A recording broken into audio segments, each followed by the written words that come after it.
Hello everyone, welcome to Dinesh Science Solutions DS2. Okay, so as we have started the third lesson of physics series, that is thermodynamics. Thermodynamics ये lesson अपन ने यहाँ पर start किया है. In the last lecture, we have taken some of the information about the heat engine. Heat engine के बारे में अपन ने यहाँ पर इंफॉर्मेशन लिया था लास्ट लेक्चर के अंदर, जो कि हम यहाँ पर कंप्लीट नहीं कर पाए थे एक ही लेक्चर के अंदर, तो उसी के लिए हमने यहाँ पर सेकंड लेक्चर को फॉर्म किया है. सो इस लेक्चर के अंदर हम कंप्लीट इंफॉर्मेशन लेंगे हीट इंजन के बारे में. ठीक है, सो हीट इंजन क्या होता है मैंने आपको लास्ट लेक्चर में ही बताया था. Heat engine is a device which transform the heat energy into the mechanical energy, or you can say that simply work. ठीक है, सो ये अपन ने देखा था कि हीट इंजन क्या होता है, वो क्या करता है.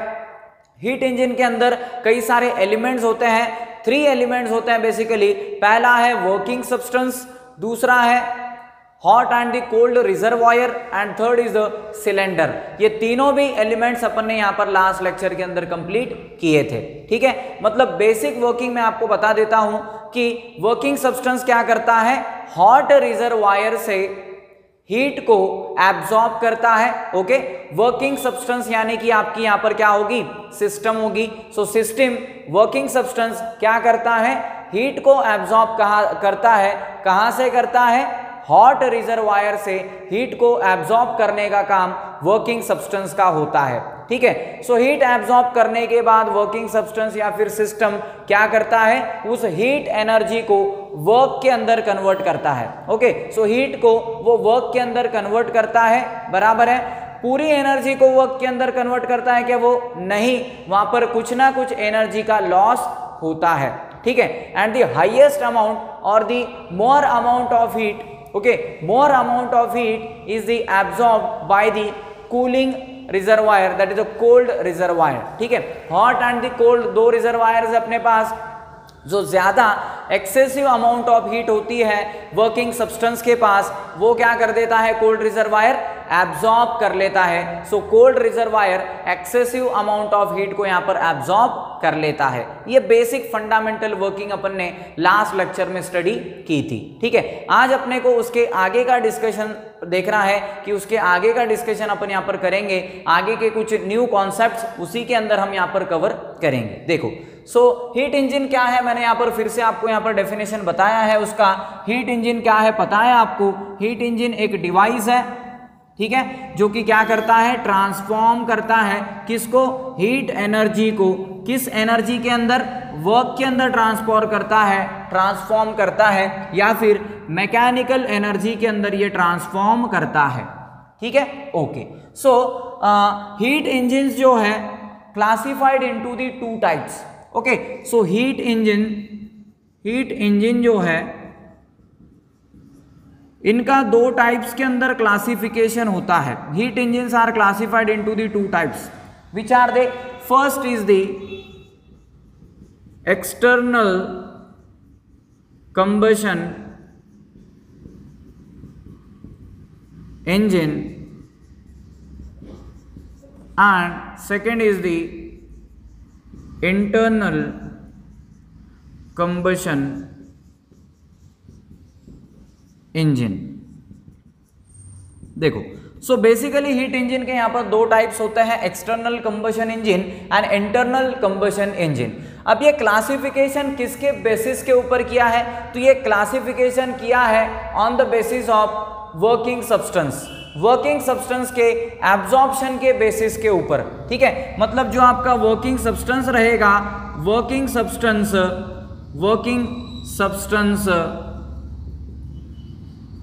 absorbs heat in which way. जो वर्किंग सब्सटेंस है वो किस वे के अंदर यहाँ पर हीट का एब्जॉर्प्शन करता है.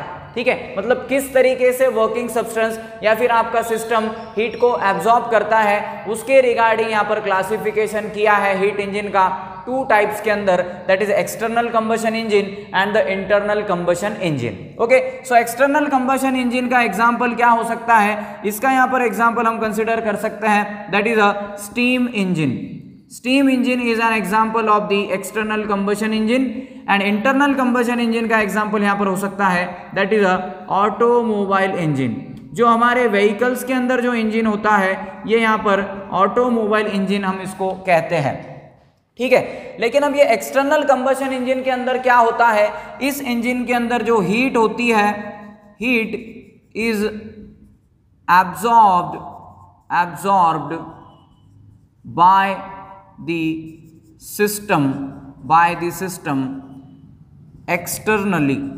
देखो यहाँ पर हीट का जो एब्जॉर्प्शन होता है एक्सटर्नली होता है, एक्सटर्नली यहाँ पर हीट का एब्जॉर्प्शन होगा। हीट का एब्जॉर्प्शन कौन करता है, सिस्टम करता है, यानी कि वर्किंग सब्सटेंस करता है, ठीक है। लेकिन इस केस के अंदर यहाँ पर क्या होता है, हीट जो होती है, heat is absorbed, okay, heat is absorbed by the system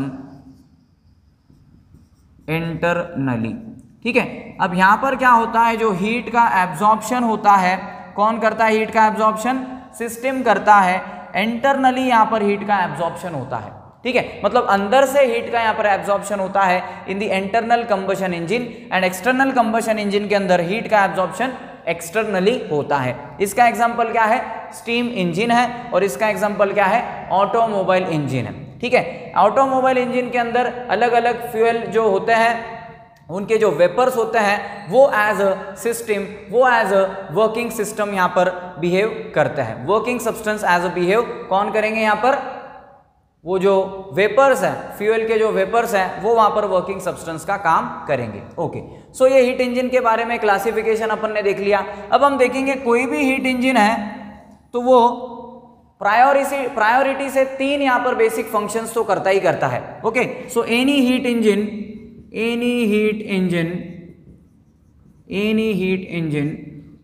performs 3 basic functions. कोई भी हीट इंजन रहेगा वो 3 बेसिक फंक्शंस करता है। 3 बेसिक फंक्शंस होते हैं। सबसे पहला फंक्शन क्या रहेगा, heat is absorbed. Okay, heat is absorbed by the system from hot reservoir. देखो सबसे पहला फंक्शन क्या रहेगा हीट इंजन का, हीट का एब्जॉर्प्शन करना। ठीक है, हीट का एब्जॉर्प्शन करना ये सबसे पहला फंक्शन रहेगा। Heat is absorbed by the system from the hot reservoir. Hot reservoir के अंदर से हीट का एब्जॉर्प्शन करना ये सिस्टम का सबसे पहला बेसिक फंक्शन है। ठीक है, इसके बाद दूसरा फंक्शन क्या है, partly absorbed heat is converted into mechanical work।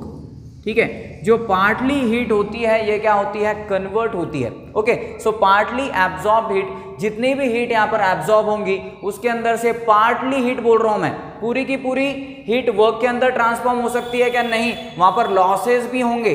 इसके लिए लॉसेस होंगे, इसके लिए हम यहाँ पर पार्टली वर्ड यूज कर रहे हैं। Okay, so partly absorbed heat जो रहने वाली है वो कन्वर्ट होने वाली है किसके अंदर, मैकेनिकल वर्क के अंदर वो हीट यहाँ पर कन्वर्ट हो जाएगी। ठीक है, इसके बाद में थर्ड फंक्शन क्या रहेगा उस हीट इंजन का, an excessive amount of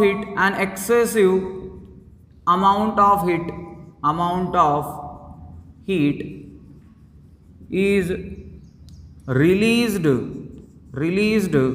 or rejected into the cold reservoir।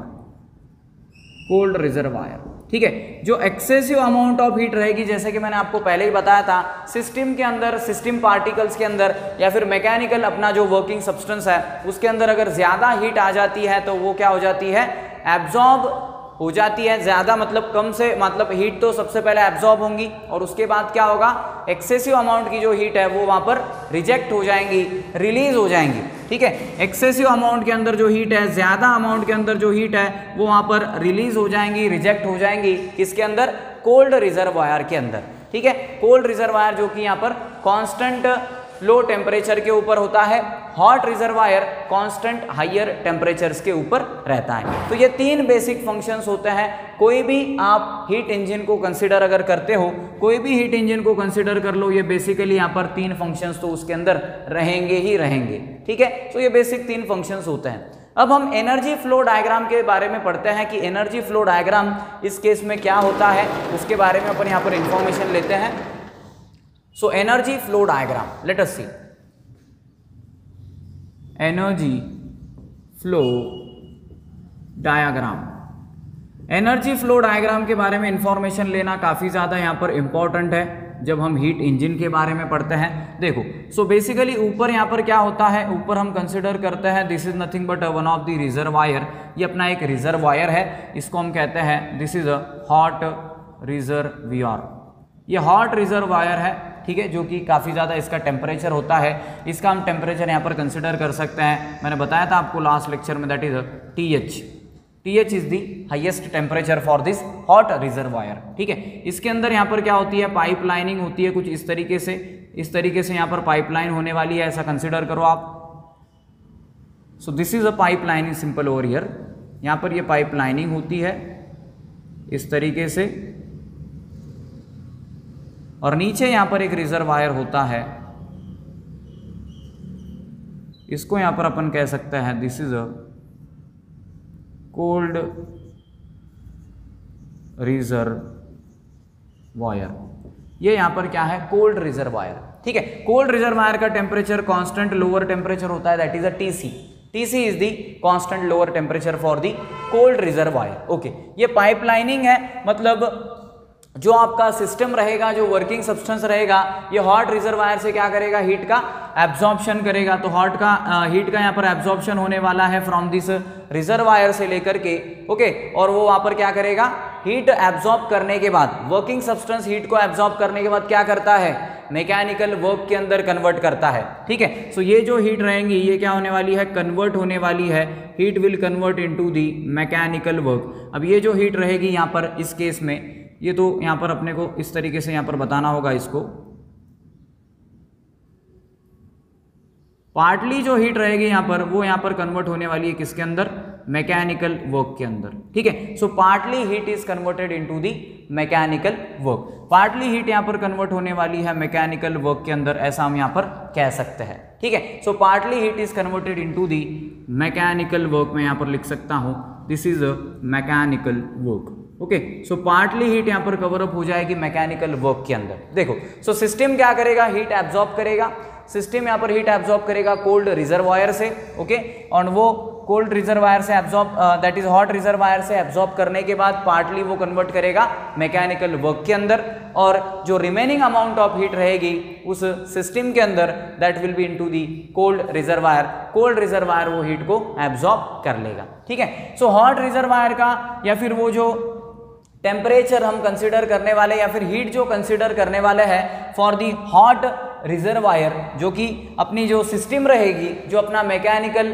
जो अपना वर्किंग सब्सटेंस रहेगा, वो यहाँ पर कितनी अमाउंट ऑफ हीट एब्जॉर्ब करेगा, so that amount of heat nothing but can be taken as QH amount of heat यहाँ पर एब्जॉर्ब करेगा। Okay, so QH is the QH heat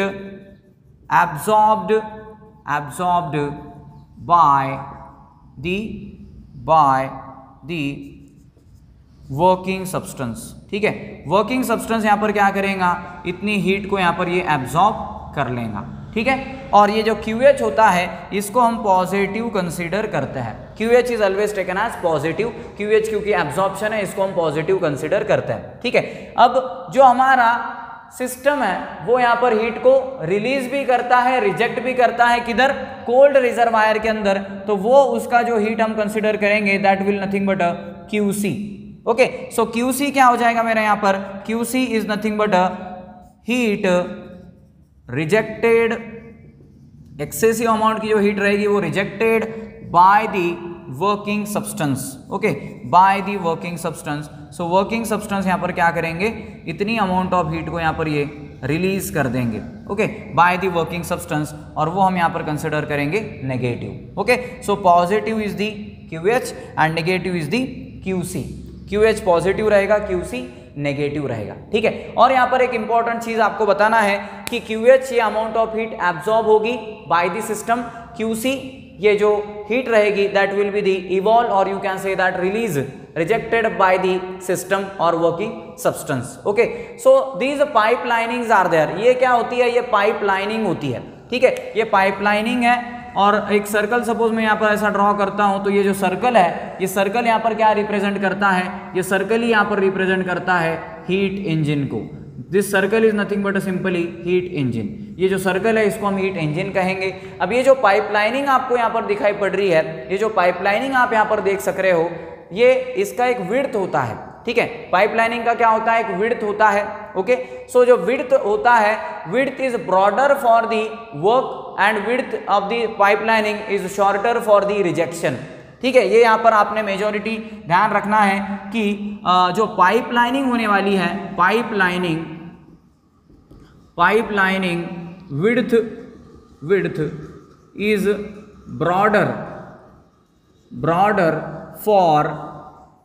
broader रहेगी। पाइपलाइनिंग क्या होने वाली है, ब्रॉडर रहने वाली है, किसके लिए, for the work and narrower, that will be more better word here, narrower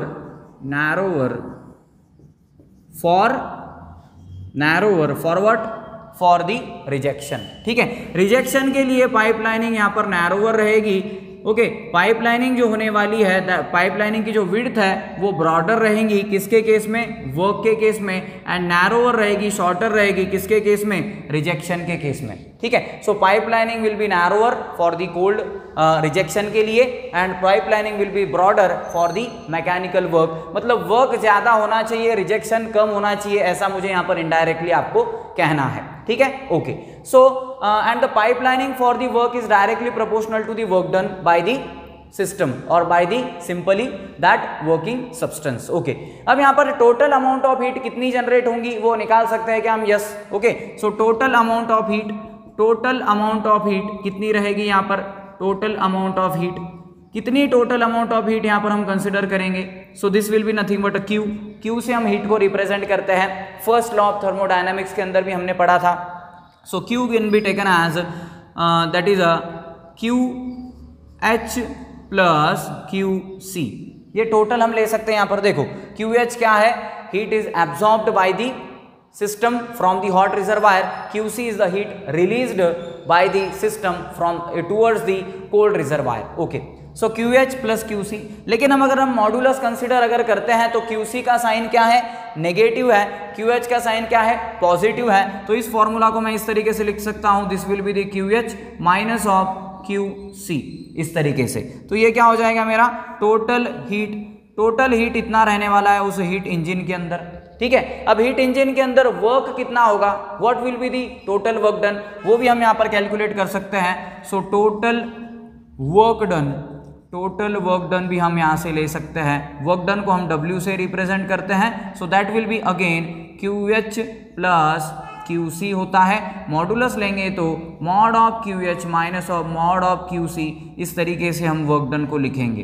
देखो अब दोनों भी इक्वेशंस यहाँ पर क्या हो रहे हैं, आइडेंटिकल दिखाई दे रहे हैं, ठीक है। इसको हम कह सकते हैं this will be the equation number first, इसको हम कह सकते हैं this will B equation number second. देखो पहला और दूसरा इक्वेशन सेम है, मतलब क्या समझ पा रहे हो आप इससे, टोटल अमाउंट ऑफ हीट कितनी एब्जॉर्ब हो रही है, मतलब हीट किधर से एब्जॉर्ब होंगी, हॉट रिजर्वायर से। जितनी अमाउंट ऑफ हीट यहाँ पर एब्जॉर्ब हो रही है, पूरी की पूरी अमाउंट ऑफ हीट कन्वर्ट हो रही है किसके अंदर, वर्क के अंदर, मैकेनिकल वर्क के अंदर। मतलब जितनी हीट ये एब्जॉर्ब करेगा उतनी हीट ये यहाँ पर वर्क के अंदर डालेगा, वर्क के अंदर कन्वर्ट करवाएगा। ऐसा हो सकता क्या, ऐसा नहीं होता है। ये आइडियल केसेस के अंदर ही हम कंसिडर कर सकते, लेकिन प्रैक्टिकल केसेस के अंदर ये पॉसिबल नहीं है। कुछ ना कुछ अमाउंट ऑफ हीट वहां पर रिलीज होने ही वाला है, लॉस्ट होने ही वाला है, okay. So QC never will be equals to 0। जो QC होता है आपका हीट दैट इज रिजेक्टेड, ये यहाँ पर 0 के बराबर हो ही नहीं सकता, वहाँ पर कुछ ना कुछ लॉस होने ही वाला है, हीट का वहाँ पर लॉस होता ही है। तो ये आइडियल केस में हम कंसिडर कर सकते हैं, प्रैक्टिकल केसेस में हम ये चीज़ कंसिडर यहाँ पर नहीं कर सकते। ठीक है, अब हम इफिशियंसी की बात करते हैं कि हॉट इंजन या फिर हीट इंजन जो है अपना, इसकी इफिशियंसी क्या होती है। ओके, सो इफिशियंसी की बात कर लेते हैं यहाँ पर, efficiency of heat engine, heat engine की इफिशियंसी। इफिशियंसी मतलब ये कितना इफिशियंट है, कितना आउटपुट हमें यहाँ पर ये दे सकता है अगर अपन इसको इनपुट देते हैं। ठीक है, सो इफिशियंसी को ईटा से बताते हैं, this is a symbol for the eta. Eta will be equals to work done divided by the QH, इसको कहते हैं हम efficiency of the heat engine. Okay, ये होता है इफिशियंसी का formula, eta will be equals to QH divided by W divided by QH।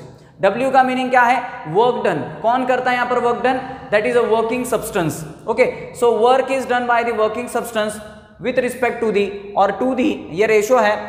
Efficiency of a heat engine is the ratio of work done by the working substance to the amount of heat absorbed by the working substance. ठीक है, मतलब amount of heat absorb कितना करता है working substance and work done, इनके ratio को हम क्या कहेंगे, इफिशियंसी कहेंगे। ठीक है, सो ये जो होता है ये इनपुट होता है। ठीक है, सो वर्क डन मतलब क्या रहेगा आपका, वर्क डन को हम कंसिडर कर सकते हैं, this is output, and QH मतलब जो हीट एब्जॉर्ब कर रहा है हीट इंजन, वो क्या है आपका इनपुट। ठीक है, so output divided by input, इसको ही हम कहते हैं रिजल्ट और gain for the heat engine. Okay, ये हीट इंजन का क्या रहेगा, गेन होने वाला है। ओके, अब हम बात करते हैं efficiency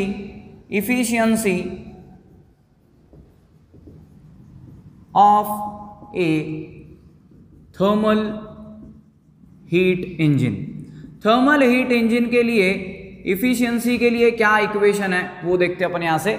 efficiency of A thermal heat engine, thermal heat engine का इफिशियंसी किस तरीके से चेकआउट कर सकते हैं हम। सो थर्मल हीट इंजन का इफिशियंसी हम ले सकते हैं, that is 1 plus that is W divided by QH। अब यहाँ पर ये जो W होता है इसको हम रिप्लेस करता है with respect to the QC से। Okay, so this will be the 1 plus QC divided by QH।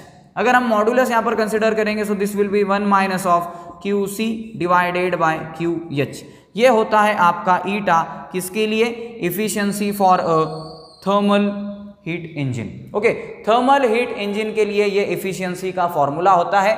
QC मतलब क्या, अमाउंट ऑफ हीट रिजेक्टेड और released by the working substance, and QH मतलब amount of heat absorb by the working substance from the hot reservoir. ठीक है, minus sign क्यों लिया हमने यहाँ पर, अच्छा मॉडुलस जब कंसिडर करेंगे तब माइनस साइन लेना होता है, क्योंकि QC का साइन क्या है, नेगेटिव, QH क्या होता है, पॉजिटिव। ठीक है, सो ये अपन ने यहाँ पर कंप्लीट डिटेल यहाँ पर इंफॉर्मेशन कलेक्ट कर ली है हीट इंजन के बारे में। ओके, नेक्स्ट लेक्चर में हम यहाँ पर रेफ्रिजरेटर एंड हीट पंप्स के बारे में पढ़ेंगे। Okay, so today we shall stop over here and next part will continue in next lecture. Thank you very much.